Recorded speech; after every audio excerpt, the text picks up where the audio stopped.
اللہ صلی اللہ علیہ وسلم نے فرمایا پیسہ کمانے سے منع نہیں, پیسے کو مسلط کرنے سے منع کیا. ہدف یہ نہ بناؤ. دیکھو پرندہ بھی صبح, پرندہ یہ نہیں کرتا کہ اللہ پہ توکل کرے تو اب گھونسلے میں ہی دھرنا مار کے بیٹھ گیا, میں نے صبح جانا ہی نہیں. یہ کوے جتنے ہیں نا یہ وہیں بیٹھ گئے, لیاری میں بیٹھ گئے اور سرجانی ٹاؤن میں بیٹھ گئے کہ چھوڑو یار اللہ پہ توکل کرنا ہے, رزق خود بخود یہیں آئے گا. اللہ نے کہا نہ تمہیں نکلنا پڑے گا. تو آپ صبح نکلو رزق کے لیے, لیکن تسلی رکھو کہ شام کو انشاءاللہ پیٹ بھرا ہوا ہوگا, میری بنیادی ساری ضرورتیں پوری ہو چکی ہوں گی, اور جب میری اولاد کا ٹائم آئے گا اللہ بچوں کا خرچہ بھی میری جیب میں ڈالے گا. ٹینشن نہ لو کہ 2 بچے ہو گئے تو 3 بچے ہو گئے تو کہاں سے کھلاؤں گا. جس اللہ نے تجھے کھلایا بھائی وہی. دیکھو ماں کی چھاتیوں میں دودھ پہلے پیدا ہوتا ہے, بچہ بعد میں پیدا ہوتا ہے, یہ بتانے کے لیے کہ اس کا پیدا کرنے والا اس کے رزق سے غافل نہیں ہے. ہر چیز میں گوروں کی طرح کیلکولیشن نہ کیا کرو بیٹھ کے. گورے کیا کر رہے ہوتے ہیں, دیکھ رہے ہوتے ہیں میرے پاس ابھی $10,000 ہیں تو ایک بچہ ہو گیا تو اس میں اتنا کیلکولیشن کر کے اتنا بچ رہا ہے, اتنا انویسٹمنٹ کیا, دوسرا ہو گیا تو یہ تو کیلکولیٹر کہہ رہے یہ نہیں ہو سکتا. قرآن کیا کہے گا, او بھائی تو پیدا تو ہونے دے. دیکھو اگر ہم نے یہ دودھ کا پروسیس نہ دیکھا ہوتا تو ہم تو اس ٹینشن میں ہوتے بچہ پیدا ہوگا تو میں تو 2 کلو دودھ اور بھینس کا لگوانا پڑے گا مجھے, میں تو خرچہ نہیں اٹھا سکتا. اللہ کہتے ہیں پیدا ہونے دے, اس کی ماں کی چھاتیوں میں دودھ اسی وقت پیدا کروں گا جب یہ پیدا ہوگا, اس سے پہلے نہیں. ہم کہتے ہیں نہیں پہلے پیدا ہو ہے بھائی, پہلے ماں کی چھاتیوں میں دودھ آئے پھر ہم دیکھیں گے ہاں بھائی آ گیا ہے دودھ, اب بچہ پیدا ہوگا. اللہ کہتے ہیں نہیں, مخلوق کو آنے دو پہلے, رزق بعد میں آئے گا اس کا. تو اس لیے بھائی رزق کمانا ہے, رزق کی ٹینشن نہیں لینی. اب آپ کہہ سکتے ہو کہ ٹھیک ہے ہم رزق کی ٹینشن نہیں لیتے, کماتے ہیں, لیکن ہم تو دیکھ رہے ہیں کمانے کی کوشش کر رہے ہیں, وہ وسیم بھائی کے پاس تو اتنا پیسہ آ گیا, فلاں کے پاس تو اتنا آ گیا, میں وہیں کا وہیں کھڑا ہوں. ہمارے کزن تھے کیا ہیں, وہ تھے نہ بن جائے. وہ اکثر کہا کرتے تھے, یہ بات تو کہتے تھے اب نہیں کہتے, اللہ کا شکر اب دیندار ہے, کہتے یار مجھے ٹینشن اس بات کی نہیں ہے کہ میرے پاس پیسہ نہیں ہے, مجھے ٹینشن اس بات کی ہے کہ میرے جتنے دوست ہیں ان کے پاس آ گیا اور میں وہیں کا وہیں. تو یہ ایک مستقل ٹینشن ہے. دیکھو اس کا نبی صلی اللہ علیہ وسلم نے حل کیا بتایا, پرندے کی مثال دی ہے. پرندہ کمپٹیشن میں کبھی بھی نہیں آتا, سمجھ رہے ہیں. پرندہ یہ نہیں کرتا کہ وہ والے چڑیا نے وہاں جگہ اس لوکیشن پہ گھونسلہ بنایا بحریہ ٹاؤن کے قریب اور میں لیاری ندی کے اوپر گھونسلہ, نہ. پرندہ کہتے ہیں میرے لیے, میرے بچوں کی حفاظت کے لیے مجھے گھونسلہ چاہیے, لوکیشن کو وہ زیادہ اہمیت نہیں دیتا. میں دشمنوں سے میری حفاظت رہے, ٹھیک ہے نا, سردی گرمی سے میری حفاظت رہے. میں نہیں کہہ رہا آپ لیاری ندی کے اوپر گھر بنائیں, وہ تو حفاظت نہیں رہے گی آپ کی, کیونکہ ندی تو ندی ہے نا. تو آپ نے یہ سوچنا ہے کہ مجھے اپنے گھر میں تحفظ کے ساتھ, گھر والوں کے ساتھ رہنے کے لیے چھت چاہیے. یہ چھت اللہ انشاءاللہ میسر کرے گا, چاہے اپنی ہو چاہے کرائے کی ہو. یہ ٹینشن نہیں لینا ہے, یہ ٹینشن کہ میری اپنی چھت ہو کرائے کی نہ ہو, یہ آپ کی بنائی ہوئی ٹینشن ہے. اللہ نے اس رزق کا وعدہ آپ سے نہیں کیا ہے, یہ غریبی ہے, یہ غریبی ہے. بنیادی ضرورت آپ کی سالن روٹی ہوتی ہے نا. ارے بھائی آپ گئے ہوٹل میں, نہاری لے آؤ, 2 روٹی لے آیا, نہاری لے آیا, ایک غریبی منگوا لو گے, 2 منگوا لو گے, اس کے بعد کہے گا بھائی یہ غریبی ہے, اصل جو پیسے تھے نا وہ پلیٹ کے تھے.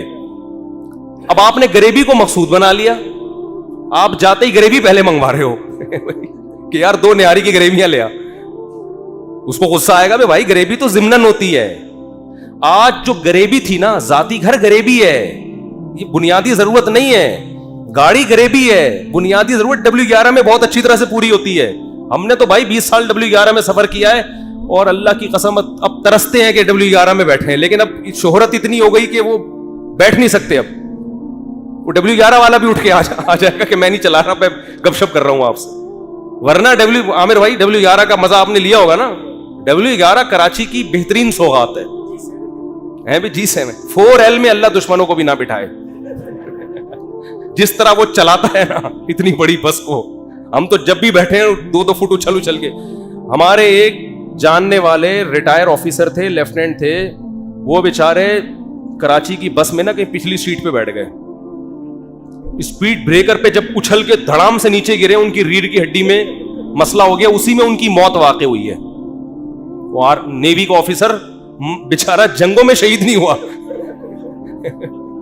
جنگوں میں شہادت نہیں ملی ہے.